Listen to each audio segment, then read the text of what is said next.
కూచిపూడి నృత్యం రచన చింతపల్లి వెంకటరమణ గారు. అష్టశాస్త్రీయ భారతదేశ నాట్యాలలో తెలుగునాట కూచిపూడి వాడలో పుట్టిన కూచిపూడి కూడా ఒక నృత్యం.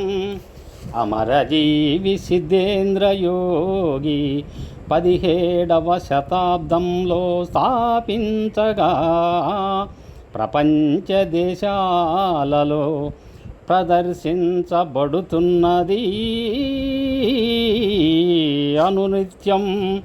ఉనికిని కాపాడి ఊపిరి కొనసాగించెను పద్మభూషణుడు వెంపటిచిన సత్యం.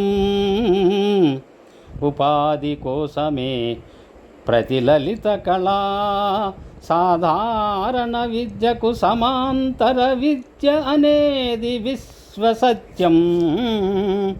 ఎంతోమందికి శిక్షణనిచ్చి పూజ్య గురువుగా ఆ కళకు అయ్యారు వారు ఆధిపత్యం.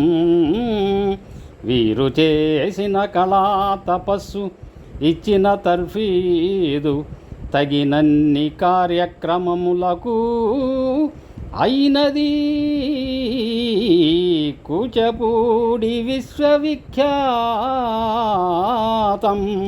వారి జయంతి అయిన అక్టోబర్ 15వ తేదీ అయ్యను కూచిపూడి నృత్య దినోత్సవం.